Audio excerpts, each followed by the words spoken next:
Everyone laughed at the single father who inherited an abandoned junkyard. But when he opened the old hangar and saw what was hidden there, his life changed forever. Subscribe to the channel, share this video, and write in the comments where you're watching from. The letter had arrived on a dull Tuesday morning, crumpled at the edges as though it had already passed through too many careless hands before reaching his mailbox.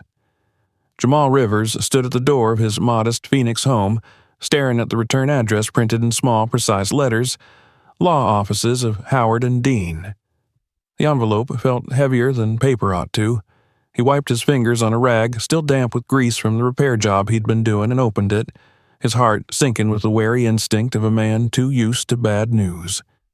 Inside, the words were formal and emotionless, but their meaning jolted him upright. His grandfather, Lionel Rivers, a name that hadn't been spoken much in the family for over 20 years, was dead. Jamal was listed as the sole heir to Lionel's estate, 60 acres of land deep in the Nevada desert, along with all structures and contents contained therein. He had to read it 3 times before the weight of it settled. He hadn't seen Lionel since he was a boy. Their family's estrangement had been bitter and final, after arguments he only half remembered, hushed voices between his parents, mentions of war stories and old grudges that no one wanted to explain. Lionel had been a figure from another era, a stern man with a lined face, a faded Air Force jacket, and hands perpetually stained with oil. His father barely spoke of him after they drifted apart. Jamal folded the letter and stared at the floor of his kitchen. His world didn't have room for distractions like this. The bills had been piling up for months on his counter, unopened envelopes stacked beside the stale loaf of bread. His auto repair shop was bleeding money faster than he could make it. The mortgage on their small house was 2 months behind, and the bank's warnings had begun to sound sharper. He could practically feel the walls of his life pressing inward. From the next room, his 15-year-old daughter, Amara, was singing softly to herself as she worked on her homework. Her voice, so like her mother's, drifted faintly over the low hum of the broken refrigerator compressor. Jamal listened to it, eyes closed, and for a moment he imagined a better world where he wasn't drowning in debt and fear, where his daughter's future didn't feel like it was slipping through his fingers. He exhaled heavily and unfolded the letter again. Land. Desert land. Probably worthless. But land could mean a sale. Money enough to catch up on the mortgage, maybe even put a dent in the shop loans. He had no illusions about it. This was no windfall, but it was something.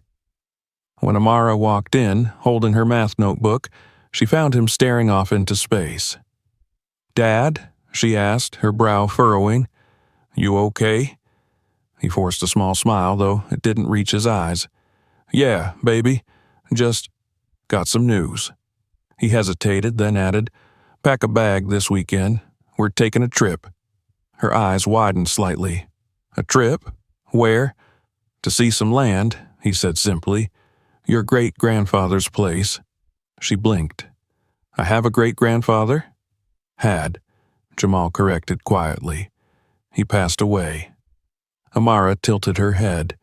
She didn't look sad. How could she, when Lionel was just a stranger's name to her? But she was curious. "What's out there?" "Not much," Jamal admitted, "but maybe enough to help us out." When Saturday came, they drove west out of Phoenix, Jamal's old truck rattling over the sun-baked highway. The city skyline gave way to sprawling stretches of ochre-colored desert, dotted with the occasional lonely gas station or distant saguaro cactus standing sentinel against the sky. Amara spent most of the trip staring out the window, earbuds in, her curly hair tied back as the wind from the open window whipped strands loose. Jamal glanced at her reflection in the side mirror. She looked so much like her mother that it made his chest ache. There were days when he felt the grief as sharply as ever, even though it had been 5 years since Monica's passing. He'd promised himself he'd hold everything together for Amara, but the last year had worn him raw. Every late bill, every customer who stiffed him on payment, every moment when he saw worry in his daughter's eyes, it all sat on his shoulders like an engine block he couldn't sit down. They reached the town nearest the property just after noon. A cluster of low buildings weathered by sun and time. A diner, a general store, and a faded sign that read, "Welcome to Dry Wells. Population 912. Beyond it, nothing but desert. Jamal bought gas and a couple of cold sodas at a station where the attendant eyed him curiously, and then they drove the last 30 miles down a dirt road, dust kicking up in clouds behind them. Finally, they crested a rise, and there it was. Lionel Rivers' land. A chain-link gate stood crookedly across the entrance, its once white paint long flaked away. A rusty sign read, "Private property. No trespassing." The padlock was ancient, but the key the lawyer had sent fit. Jamal swung the gate open, and they drove inside. Amara wrinkled her nose as she looked around. "This is it? It's a junkyard." She wasn't wrong. The land stretched endlessly before them, littered with rusting hulks of cars, old trucks with flat tires, school buses stripped to bare frames, piles of twisted metal half buried in sand. To one side, a single-story shack sagged under its own roofline, windows clouded with dust. Further back, Jamal could see what looked like outbuildings or storage sheds, their corrugated metal walls scorched by decades of sun. He parked near the shack, stepping out into the dry heat. The air smelled of rust and sun-baked earth, with a faint metallic tang that reminded him of his shop.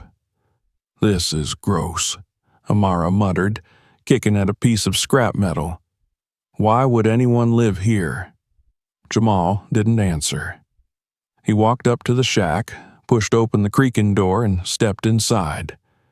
The interior was dim and stale, lit by slivers of light through warped blinds. The furniture was sparse, a narrow cot against the wall, a battered table with a single chair, and shelves lined with tools.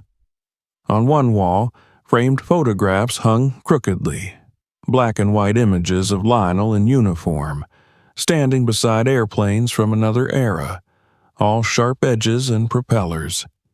Dust motes danced in the light as Jamal touched the frames. The man in the pictures stared back at him with a solemn expression, broad-shouldered, unsmiling, his eyes shadowed but steady. He remembered that face dimly from his childhood, though older and rougher then, when Lionel had visited once or twice before the estrangement. Amara peered over his shoulder. "He looks serious," she said softly. "He was," Jamal replied. On the table, he found a stack of notebooks, their covers cracked and worn. The handwriting inside was tight and neat, filled with diagrams of engines and wing assemblies, notes about maintenance schedules and dates that all belonged to decades past. On the last page of one notebook, in faded ink, he read a line that puzzled him. "Project memory must be preserved." He frowned, staring at it. Behind the shack, through the dirty window, he noticed something odd. In the distance, past the rows of junked vehicles, stood several large shapes.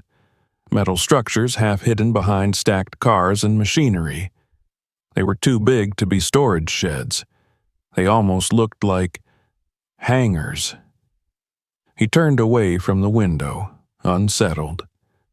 That night, they camped in the shack. The desert was silent, save for the sigh of wind across sand. Jamal lay awake on the cot, staring at the ceiling, thinking of the photographs, the strange note in the notebook, and those looming shapes in the distance. Beside him, Amara shifted in her sleep, and he felt a swell of determination. He didn't know what his grandfather had been doing out here, or why this place existed, but he intended to find out.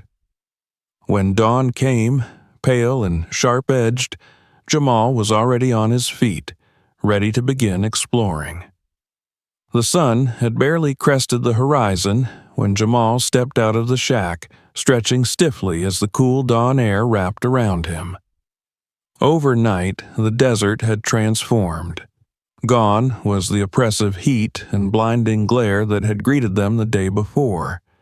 In its place was a stillness so profound it felt almost reverent. The horizon burned faintly orange, and long shadows stretched like black fingers across the sand. Amara was still asleep on the cot, curled beneath the thin blanket they'd found folded in a trunk, her breath soft and even. For a fleeting moment, Jamal simply stood there, listening to the silence, the world holding its breath. He couldn't shake the image of the massive structures he had glimpsed through the grimy shack window the night before. They hadn't been barns, of that he was sure. Too angular, too deliberate. They looked like something out of place in this endless sea of rust and sand, like they didn't belong to this world of abandoned junk. Whatever secrets Lionel had guarded all those years were there, hidden in those looming silhouettes. He found himself rummaging through the shelves in the shack, searching for anything that might help. On a dusty hook near the door hung a set of old keys on a tarnished ring, their brass tags etched with numbers, 1, 2, and 3. He pocketed them, staring at them for a moment. The decision felt weighty, as though turning those locks would be crossing a threshold Lionel had barred even to his own family. By the time Amara stirred awake, rubbing sleep from her eyes and muttering about how uncomfortable the cot was, Jamal already had the truck running and waiting outside. "We're going exploring," he said as she climbed into the passenger seat, still bleary-eyed but curious enough not to protest. The truck bounced along the uneven dirt tracks carved between rows of decaying vehicles. The place looked less like a junkyard and more like an automotive graveyard, each car and truck standing like a tombstone from a forgotten era. Sun-faded hoods bore the ghosts of paint jobs from the 50s and 60s. Buses stood like hollowed-out beasts, their windows smashed and seats long gone. Some vehicles were stacked in precarious towers, balanced metal on metal, looming like silent sentinels guarding the way.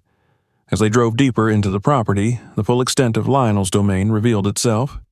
The 60 acres sprawled wider than Jamal had imagined, a maze of twisted metal and relics. But beyond it all, closer now, stood the shapes he'd fixated on. 3 massive steel hangars, their corrugated walls streaked with rust and sun-bleached to a dull silver gray.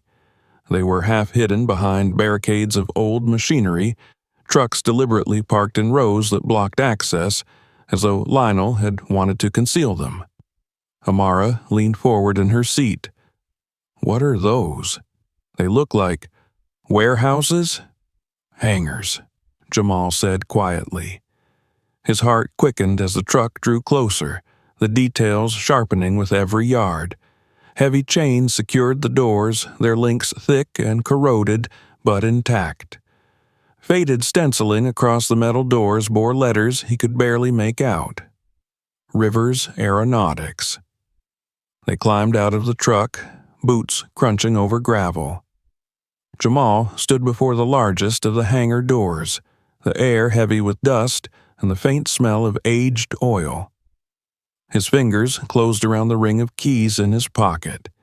He held up the one marked 1 and slipped it into the padlock. It turned stiffly, the metal groaning as though it resented being disturbed after so many years. The chain clattered loose, and with a shove, the heavy door inched upward. A rush of stale, cool air escaped from the darkness within, carrying with it scents that didn't belong to the desert. Oil, old metal, something faintly sweet like aged varnish. The interior was cavernous and dim, lit only by narrow shafts of sunlight that pierced through gaps high in the walls. Rows of workbenches lined one side, their surfaces cluttered with tools, torque wrenches, aviation gauges, grease-stained manuals whose covers bore Air Force insignias from the 1940s. Shelves stacked with neatly labeled parts stretched into the gloom. Crates marked propeller assemblies, hydraulic pumps, radar modules. It wasn't random scrap. It was an organized workshop frozen in time.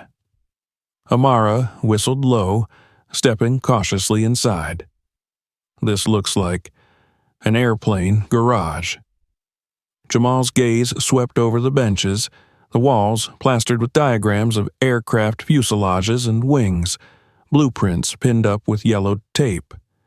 He saw Lionel everywhere in this room, in the careful labeling, in the meticulous orderliness, in the faint trace of his grandfather's cologne still lingering beneath the smell of machine oil. They spent nearly an hour moving from bench to bench, opening drawers full of hand tools whose wooden handles had been polished smooth by years of use. Jamal picked up a micrometer, its steel surface gleaming despite a thin layer of dust, and marveled at how well it had been preserved. It was as if Lionel had stepped away only yesterday, intending to return. But it wasn't until they approached the far end of the hangar that they found the real prize, a set of steel doors leading to an adjoining chamber. This door, too, was locked, its handle cold beneath Jamal's grip. He slid in the second key, tagged 2, and heard the satisfying click of tumblers releasing. With a deep breath, he pulled. The chamber beyond took his breath away. 3 enormous shapes loomed in the dim light, draped beneath heavy canvas tarps that reached almost to the floor. Their outlines were unmistakable. The sleek noses, the angled tails, the towering vertical stabilizers. Amara froze beside him, her mouth open. "Are those?" she whispered, unable to finish. Jamal stepped forward, his hands trembling as he reached for the nearest tarp. The canvas was stiff, gritty with sand and age. He gripped it and yanked it free. Beneath it gleamed a sight so impossibly pristine it seemed unreal. A P-51 Mustang fighter plane, polished aluminum skin reflecting the thin beams of sunlight like liquid silver. Its propeller blades stood perfectly aligned, its canopy sealed tight, and along its fuselage in faded but legible script, a name was painted, Glory Bell. Jamal staggered back, his chest tightening. He'd seen pictures of these planes in books and documentaries, but nothing prepared him for standing inches away from one. The machine radiated purpose as if it could leap into the sky even now. He moved numbly to the second tarp. Beneath it lay a twin fuselage monster, longer, wider, more imposing. He recognized it instantly from memory. The P-82 Twin Mustang, a rare aircraft designed late in World War II, so rare it barely existed outside of history museums. Its twin cockpits sat side by side, the connecting wing pristine and whole, its tires resting lightly on the concrete floor. The third tarp revealed something stranger still. A prototype bomber with swept wings and a design so advanced it seemed decades ahead of its time. He could feel the weight of history in every rivet, every line of its daring silhouette. This was no derelict scrap heap. This was a treasure vault, a time capsule buried in plain sight. Amara turned in a slow circle, her face pale, her voice trembling. "Dad, how is this even possible?" Jamal didn't answer. His eyes had fallen to a steel cabinet along the back wall. It stood locked, but a third key on the ring fit neatly into its slot. Inside were binders and folders, stacks of documents meticulously organized, purchase orders stamped with military insignias, decommissioning records from 1946 and 1947, signed bills of sale bearing Lionel's name. One folder, labeled simply Personal Notes, contained pages written in Lionel's steady hand. Jamal flipped through them, reading lines about preserving what they wanted to destroy and machines that carried men braver than kings. He swallowed hard, glancing up at the planes. His grandfather hadn't been a hermit clinging to junk. He had been a guardian of history, hiding these artifacts away from a world eager to forget them. As the late afternoon light deepened, Jamal and Amara stood in stunned silence amid the plains. The realization hit him all at once. Whatever this place was, it was worth far more than he had imagined, not just in money, but in legacy. He felt something stir in him then, something he hadn't felt in years, possibility. The desert was utterly silent that night, so quiet it seemed as though the earth itself had stopped breathing. Jamal sat at the rickety table inside Lionel's shack, the only sound the occasional whistle of wind slipping through a gap in the window frame. The dim glow of a single lamp cast long shadows over the walls, illuminating dust motes that floated like tiny stars. Spread before him were Lionel's notebooks and folders, their pages yellowed but carefully preserved, as though they had been waiting decades for someone to read them. He turned each page slowly, absorbing the neat handwriting that told stories more vivid than anything he could remember from his childhood conversations with his grandfather.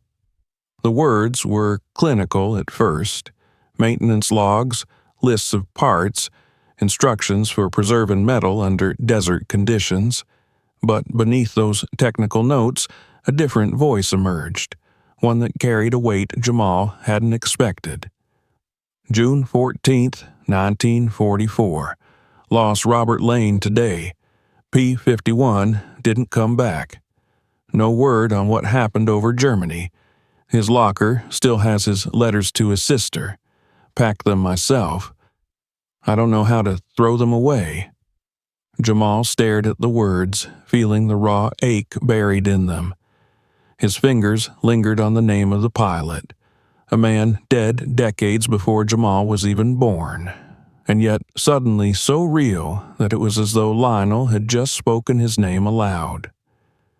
Page after page revealed similar entries, stories of pilots and their planes, of missions flown and never returned from, of men who went up into the sky and vanished into silence. Lionel had written of them not as statistics or distant war heroes, but as friends, laughing over rations in the mess hall, teaching him poker during night shifts, telling him about their families back home. As Jamal read, he began to see the war through Lionel's eyes. It wasn't about grand strategy or sweeping battles. It was about engines sputtering in freezing air, the stench of burnt oil after a rough landing, the sight of a friend's plane trailing smoke until it disappeared beyond the clouds. It was about holding a wrench in trembling hands, knowing that one mistake could mean someone wouldn't come back. And after the war ended, after victory was declared and the world celebrated, Lionel had stayed behind in silence, watching the military strip those planes for scrap metal, their wings cut apart like carcasses, their once proud engines dismantled. September 2nd, 1946. They brought the Desert Fox in today. Twin Mustang. She flew reconnaissance over Korea. The pilot, Jameson, died in her cockpit. They're cutting her apart tomorrow. Can't watch it happen. Not after everything she carried. Not after everything he gave. I'll do it tonight. Move her before they can. Jamal read the words twice, heart pounding. The Desert Fox. He recognized the name from the fuselage of the P-82 twin Mustang in the hangar. His grandfather hadn't merely saved that plane from neglect. He had stolen it from its own destruction. He flipped through more pages and saw diagrams showing modified transport trucks, schematics of how to remove wings for transport, and even crude maps leading from abandoned bases to remote routes through the desert. It became clear that Lionel had orchestrated this not once, but many times, rescuing aircraft slated for demolition and hiding them away on his property piece by piece. His notebooks documented a network of men, retired mechanics, former pilots, sympathetic officers, who had conspired quietly to salvage history before it was erased. They called it, Lionel wrote simply, Project Memory. When Amara shuffled sleepily into the room, rubbing her eyes, she found her father hunched over the table, his face lit by the lamp's glow and marked by exhaustion and awe. "Couldn't sleep?" she murmured, pulling up a chair. He shook his head. "You need to see this," he said quietly, sliding one of the journals toward her. She skimmed the entries, her brows knitting as she read. For a long time she said nothing, until finally she whispered, "He was saving them, wasn't he? Like rescuing them?" Jamal nodded. "Yeah, and not just the planes. The men who flew them. Every story he wrote down, every note. It's like he was keeping them alive." For a while, they sat together in silence, reading Lionel's words, the weight of them settling around them like the desert night air. Jamal could feel a strange kind of pride unfurling in his chest.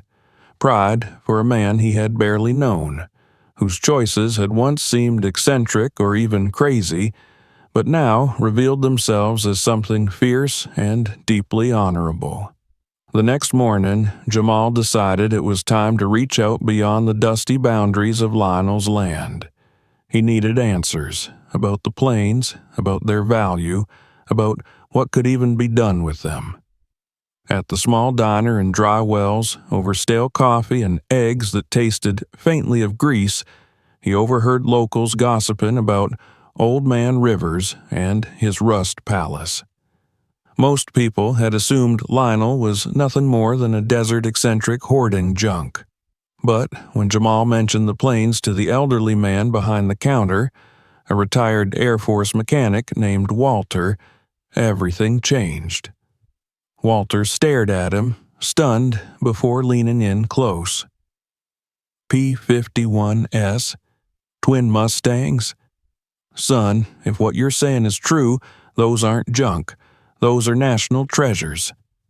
He scribbled down the name of a contact at a nearby aviation history program, a professor named Dr. Ellen Porter who specialized in World War II aircraft. Jamal called her that afternoon, his hands slick with sweat as he explained what he'd found. She demanded photos, her voice trembling with disbelief. When he sent them, there was a long silence on the line before she whispered, "Good God, do you understand what you have there?"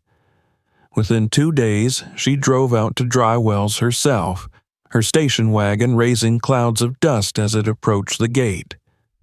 When she stepped into the hangar, she gasped audibly, one hand flying to her mouth. She walked around the Mustang in reverent silence, trailing her fingers lightly along its gleaming fuselage. "This is impossible," she murmured. "There are only a handful of these left in this condition. And that twin Mustang? There are collectors who would sell their entire estates just for the wreckage of one." But her awe was tempered with something else, caution. She warned Jamal that treasures like this didn't stay hidden for long. Collectors, private brokers, even shadowy figures operating in legal gray areas, all of them would kill for aircraft like these. "You need to be careful," she told him gravely. "If word spreads, they'll come for them. And for you." Her warning proved prescient sooner than Jamal expected. That evening, as the sun dipped below the horizon and the desert turned purple and gold, he spotted tire tracks near the gate that hadn't been there the day before. The chain on the entrance hung slightly askew, as though someone had tugged at it. Amara noticed it too. "Dad," she said quietly, glancing over her shoulder towards the distant silhouette of the hangars. "Do you think someone else knows?" He didn't answer her. He didn't want to admit how much the thought chilled him. Instead, he walked back into the shack and locked the door, the journals clutched tightly in his hands. Lionel had hidden these planes for decades, shielding them from a world eager to consume or forget them. Now it was up to Jamal to protect them, and his daughter, from whatever shadows those secrets might stir awake. And as he stared at the old photographs of Lionel standing proudly beside his planes, Jamal realized that his grandfather's solitude hadn't just been stubbornness, it had been vigilance. He wasn't sure if he was ready to inherit that burden, but ready or not, it was his now. The days that followed unfolded in a tense rhythm, a fragile mix of awe and apprehension. Every morning, Jamal woke before sunrise, sitting with Lionel's journals spread before him, absorbing every line as if they might offer guidance for what to do next. The hangars loomed larger in his mind with each passing day, their gleaming contents a source of wonder and dread alike.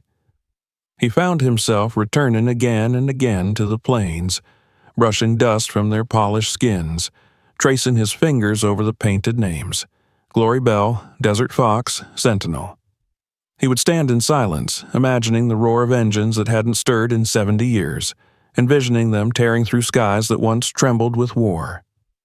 Amara had taken to following him into the hangars, her curiosity blooming. She peppered him with questions about the planes and the stories he had unearthed in Lionel's notes. Together, they read aloud about pilots who had risked their lives in the cold void over Europe, about the long nights Lionel spent repairing bullet-pocked fuselages or replacing shattered propellers, only to watch the same planes fly off into danger again.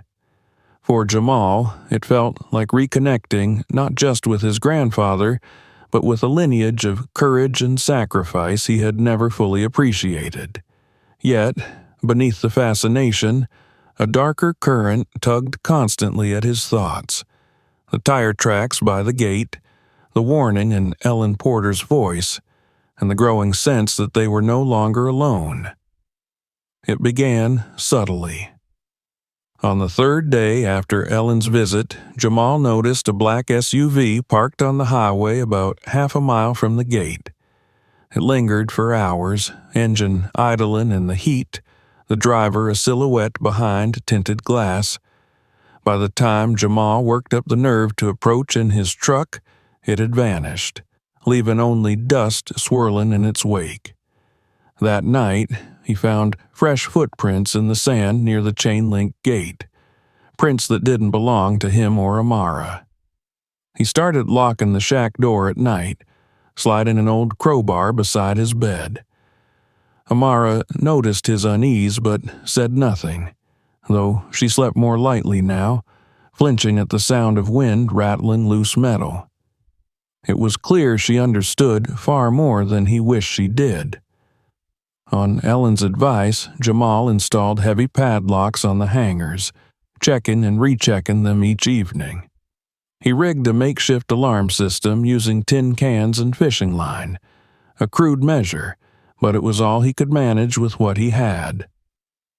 Meanwhile, Ellen had promised to return with a colleague, a man named Harold Green, a retired Air Force historian with deep connections in the aviation restoration world. When she called to confirm their arrival, Jamal felt a flicker of relief. Perhaps, finally, he would have allies who could help him navigate this growing storm. Harold arrived in a dusty pickup 2 days later, a tall man in his late 60s with a weathered face and sharp, calculating eyes that missed nothing.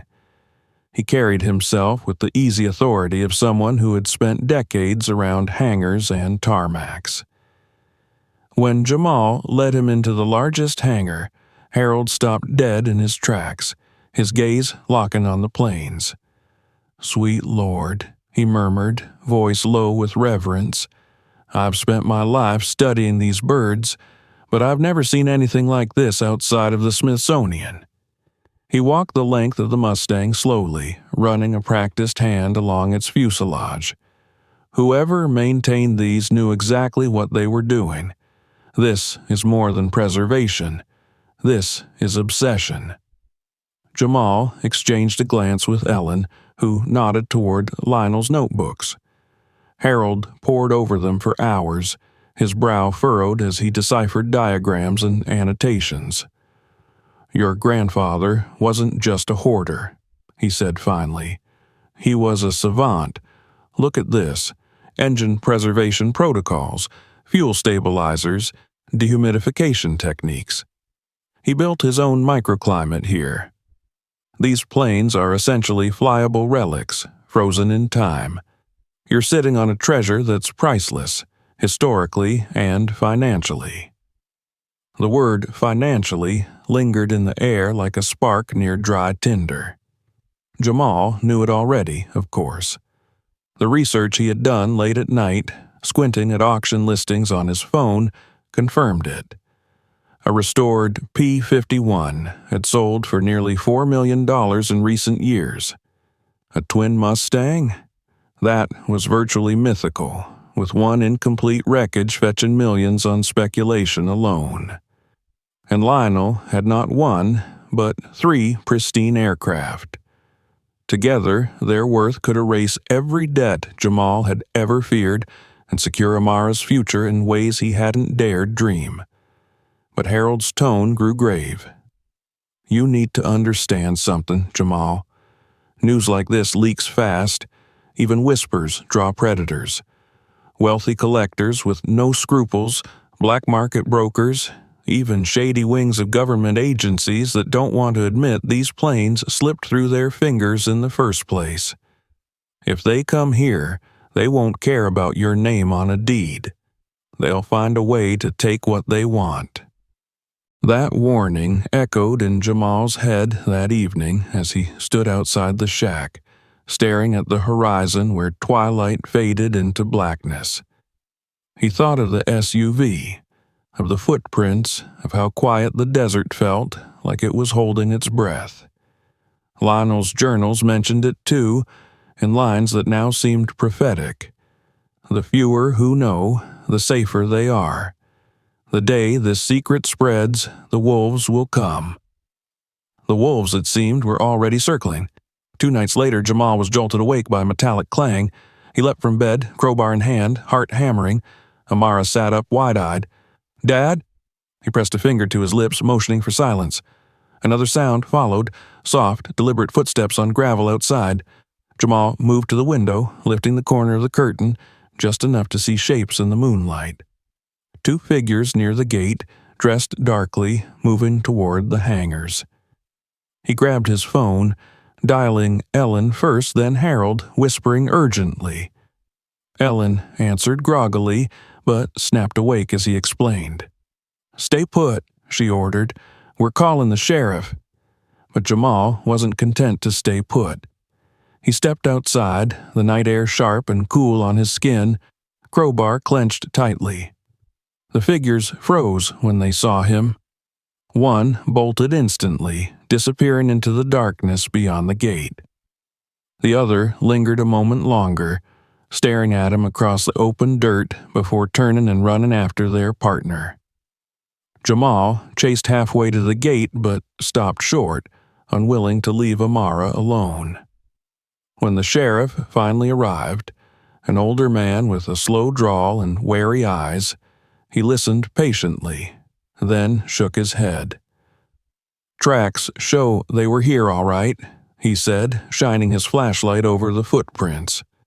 "But unless they come back and I catch them in the act, there's not much I can do." As his cruiser drove away, Jamal felt more exposed than ever.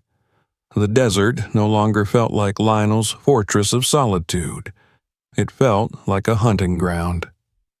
The next morning, Harold returned with reinforcements.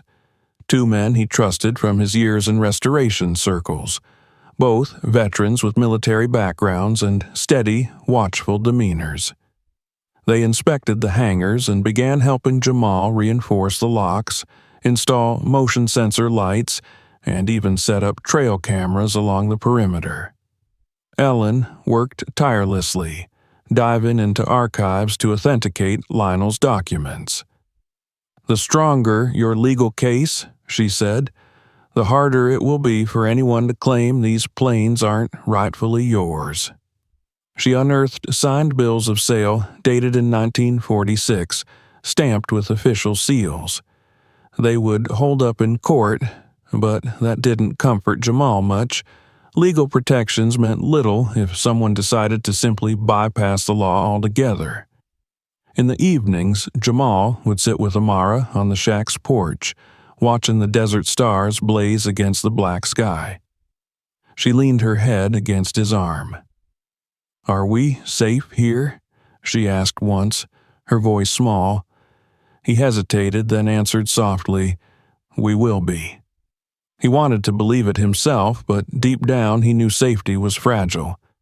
Lionel's legacy had drawn attention, and now it was his responsibility to guard it, not only for himself, but for her.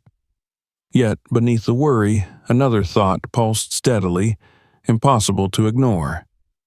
If they could restore even one of the planes, if they could bring it back to life, it would change everything. It would prove Lionel's vision right. It would silence every whisper of doubt.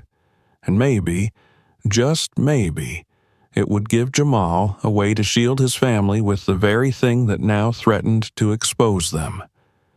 He looked towards the hangars, their hulking shapes barely visible in the moonlight, and felt his grandfather's presence there, steady and unyielding.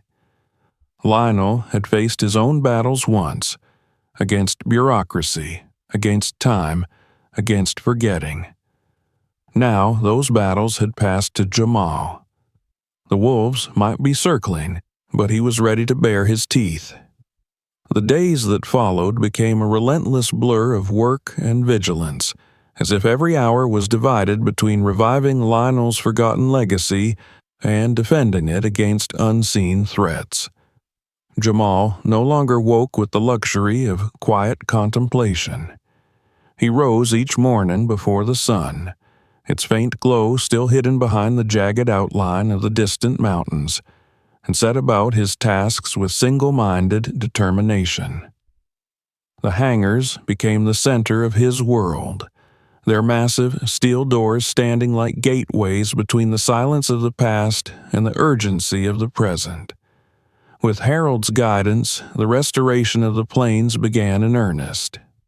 The first focus was the P-51 Mustang, Glory Bell, its sleek fuselage gleaming even beneath its decades-old polish. Harold moved around the aircraft with the precision of a surgeon, his weathered hands steady as he explained each step in quiet, authoritative tones.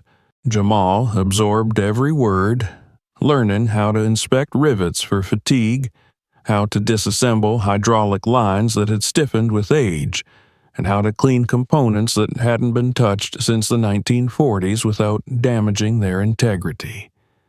Every time he placed a tool against the plane, he imagined Lionel watching from the shadows, nodding in approval. Amara pitched in too, her youthful energy and nimble fingers proven invaluable.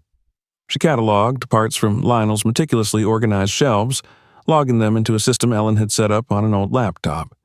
Each time she unearthed a perfectly preserved component: a fuel pump sealed in wax paper, a cockpit gauge nestled in straw, or even sealed containers of aviation grease still stamped with military-issue labels. She would grin at Jamal as though rediscovering treasure in plain sight. The workshop, once a silent tomb, came alive with the sounds of ratchets, drills, and Harold's occasional barked instruction. But even as progress was made, pressure loomed like the oppressive desert heat. The break-in attempt had left its mark, sharpening Jamal's sense of vulnerability. Motion sensor lights flickered on in the dead of night, illuminating nothing but wind-blown sand and the occasional coyote. Yet Jamal never shook the feeling that eyes were watching from the darkness. Harold brought in 2 more of his trusted friends, both veterans, to stay on the property in rotation, their RVs parked near the shack. They took shifts patrolling the perimeter, their presence both reassuring and unnerving, as though Jamal's home had transformed into a military outpost. Ellen pressed forward with her research, piecing together Lionel's network of contacts from decades-old correspondence. She discovered letters exchanged with former pilots' families, thanking him for preserving the planes their loved ones had once flown. Some letters contained photographs, faded snapshots of grinning young men in flight jackets leaning against their aircraft, unaware that their images would someday sit in a dusty shack in the middle of the Arizona desert. Jamal stared at those faces, haunted by how young they looked, and understood more deeply than ever why Lionel had devoted his life to saving these planes. They weren't just machines, they were memorials. Still, not all developments were sentimental. One afternoon, while Jamal and Harold worked on inspecting Desert Fox, the P-82 twin Mustang, a pickup truck slowed on the highway outside the gate. It lingered long enough for Jamal to feel his chest tighten. He recognized it, not the same black SUV from before, but another unfamiliar vehicle he'd seen twice in recent days, always parked at odd distances as though its driver was studying the property. Harold noticed too. "He's casing you," Harold muttered, wiping his hands on a rag. "People don't just sit out there unless they're looking for something." They watched until the truck finally drove off, but the encounter left a bitter taste. Jamal doubled the patrol schedule that night, pacing the perimeter with a flashlight in one hand and a baseball bat in the other, his ears straining for the slightest sound out of place. His sleep became fitful, punctuated by half-dreams of rattling chains and forced doors, the howl of wind indistinguishable from the growl of tires on gravel. Through it all, restoration continued. Harold called in favors from old friends in the vintage aviation world, and soon crates of specialized parts began arriving. Refurbished magnetos, replacement spark plugs built to 1940s specifications, even rare glass canopy panels salvaged from wrecks long since stripped. Jamal marveled at the craftsmanship required to bring such pieces back to life, each delivery a reminder that he was no longer alone in this. Word of Lionel's secret hadn't spread publicly yet, but Harold's carefully chosen allies treated the project with the reverence of a sacred mission. It was during one of those long evenings in the hangar that Jamal finally felt the shift. Harold had been crouched inside Glory Bell's engine bay, his flashlight beam dancing over polished pistons as he worked to reassemble the V12 Merlin engine. "Try turning her," Harold said, stepping back. Jamal climbed into the cockpit, the worn leather seat creaking beneath his weight, and gripped the control column. The gauges in front of him, yellowed with age but immaculate, seemed to stare back, daring him to wake them from their long slumber. He turned the starter. For a moment, nothing happened. Then the engine coughed, sputtered, and roared to life, its deep, throaty growl filling the hangar with vibrations that rattled Jamal's bones. Amara let out a delighted whoop, clapping her hands. Harold simply smiled, satisfied, his eyes reflecting the dancing light of exhaust flames licking from the pipes. It was a sound unlike anything Jamal had ever heard, a sound that carried history, purpose, and power all at once. For a fleeting moment, he could almost imagine Lionel standing beside him, grinning that quiet, knowing grin of his. Yet the triumph was tempered by the reality waiting outside. That very night, another incident unfolded. One of Harold's men spotted movement near the fence line and chased off two figures before they could get close. In the morning, they found boot prints in the sand and the faint marks of tire treads leading back toward the highway. Harold didn't mince words. "They're testing you," he said grimly. "Seeing how close they can get, gauging how fast you respond. It's only going to escalate." Jamal felt the weight of it pressing down on him. The planes were no longer just pieces of history. They were bait, drawing interest from people who wouldn't stop until they got what they wanted. He began making plans, quietly but decisively, reinforcing the hangar doors further, installing cameras tied to his phone, even discussing the idea of hiring private security if things worsened. Despite the tension, he found solace in the work itself. Each restored piece of metal, each polished panel, felt like an act of defiance, proof that Lionel's legacy would not be stolen or erased. By the end of the second week, Glory Bell was nearly flight-ready. The twin Mustang wasn't far behind, though its complex design demanded far more attention. The prototype bomber, Sentinel, would be the greatest challenge of all, its unique systems requiring expertise even Harold admitted would push them to their limits. But Jamal felt himself changing in lockstep with the planes. He was no longer merely inheriting Lionel's work. He was stepping into it, claiming it, reshaping himself from a man scraping by into someone who carried something bigger than himself. He saw it reflected in Amara, too, how she spoke with newfound confidence, how she immersed herself in learning, how she seemed to sense the gravity of what they were undertaking. One evening, as they locked the hangars and stepped out into the cooling desert air, Amara looked up at her father. "When they fly again," she said softly, "it'll be like Grandpa's alive too, won't it?"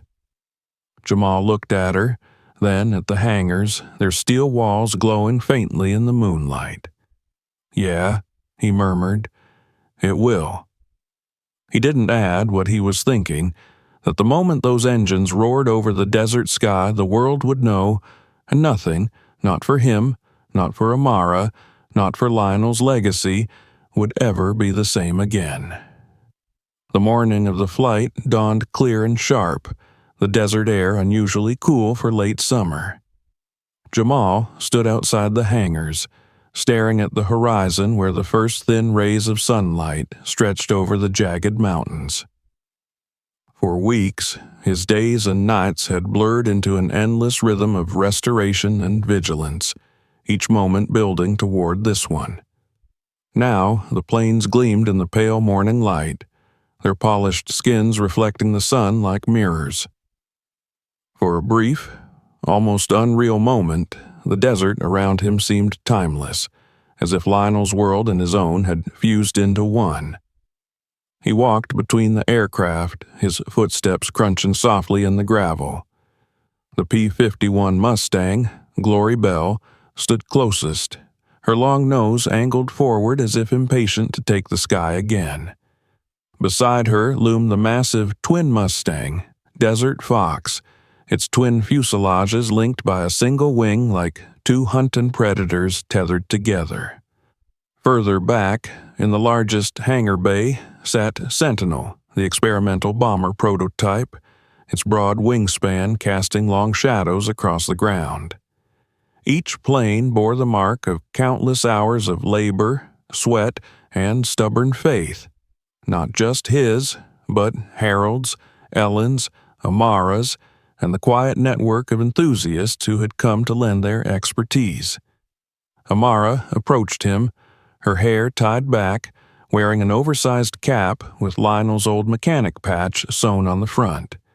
She held 2 cups of coffee, one of which she handed him. You didn't sleep," she said gently. "Neither did you," he replied with a tired smile. She shrugged. "I wasn't going to miss this." Her gaze shifted to the planes, and he saw the awe in her eyes, the same awe that had gripped him the first time he saw them unveiled. "Do you think he'd be proud?" she asked quietly. Jamal looked at the P-51, its polished nose cone catching the sunlight. "I think he'd be standing right here," he said softly, telling me to stop staring and start flying. By mid-morning, the others began to arrive. Harold drove in first, his truck loaded with tools and spare parts, just in case, though they'd already checked everything twice. Ellen followed soon after, bringing with her a small team of aviation documentarians who had begged to be allowed to film what they called a once-in-a-lifetime resurrection. The sight of their cameras gave Jamal pause.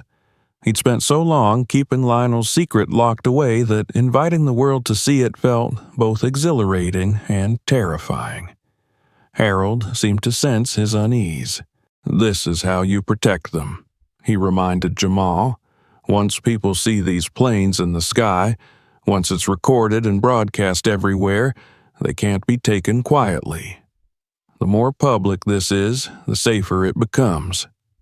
Jamal nodded, though his chest remained tight. He thought of the SUV parked on the highway, the strangers near the fence, the footprints in the sand. Those threats hadn't vanished. If anything, they had grown sharper in his mind as the day approached. But Harold was right. Lionel's planes were no longer just family secrets. They were history demanding to be remembered. The preparations stretched into late morning. Harold and two mechanics ran final checks on each plane, testing hydraulics, inspecting landing gear, and confirming that the engines were ready. Ellen moved methodically through paperwork, verifying ownership documents and legal clearances one last time. Even Amara had tasks, helping to fuel the planes, checking tools, assisting wherever she could.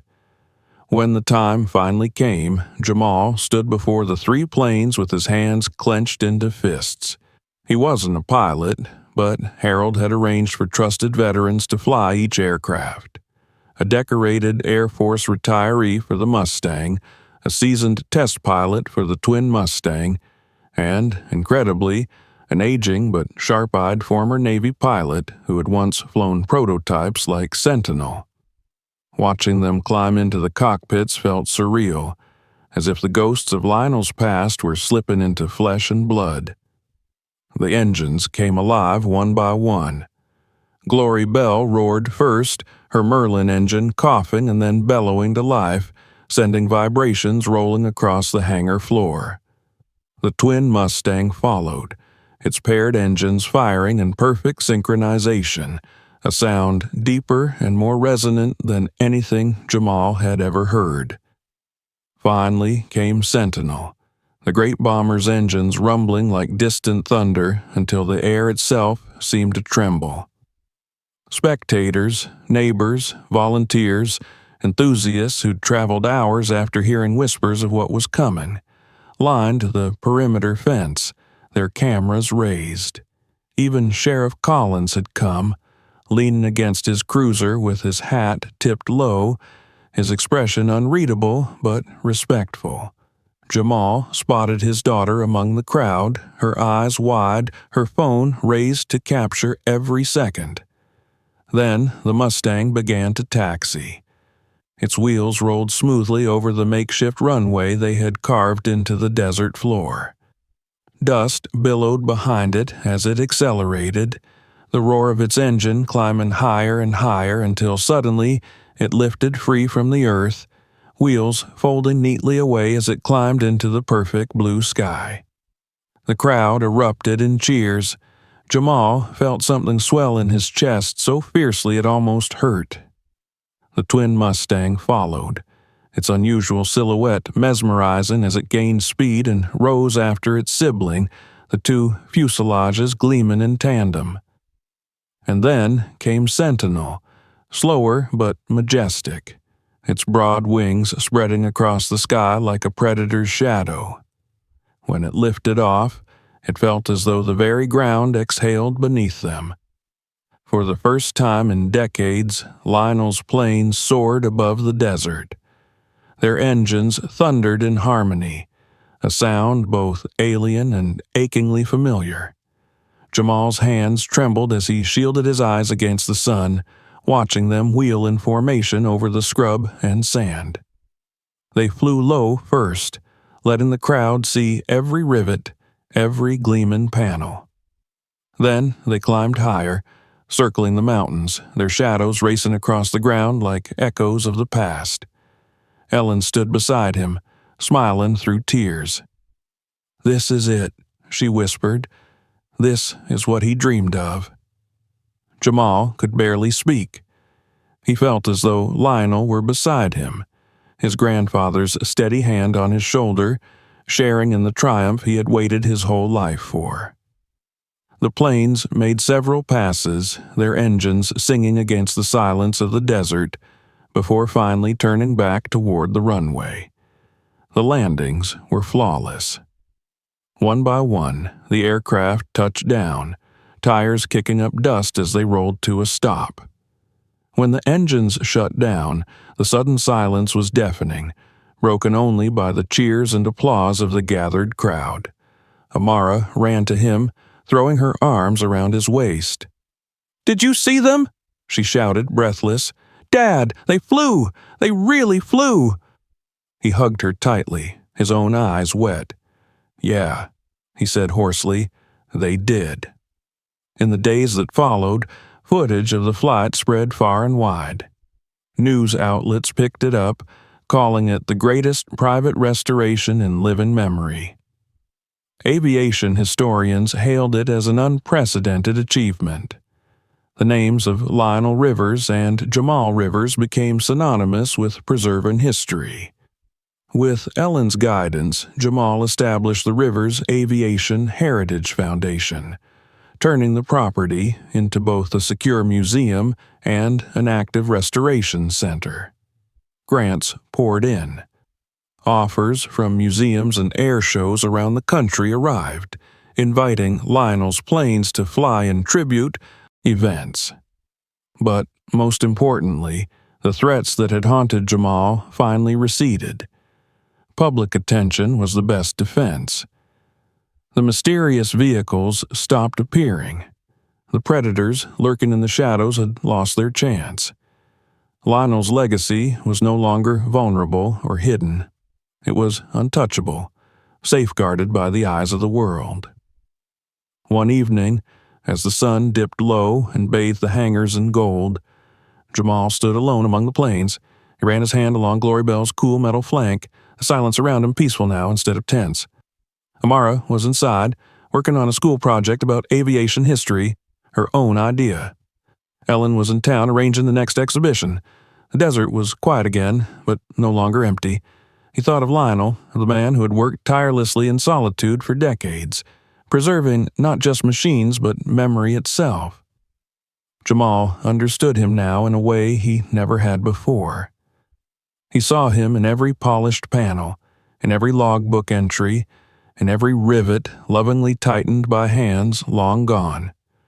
Looking up at the darkening sky, Jamal smiled faintly. "We did it, Grandpa," he murmured. "They remember."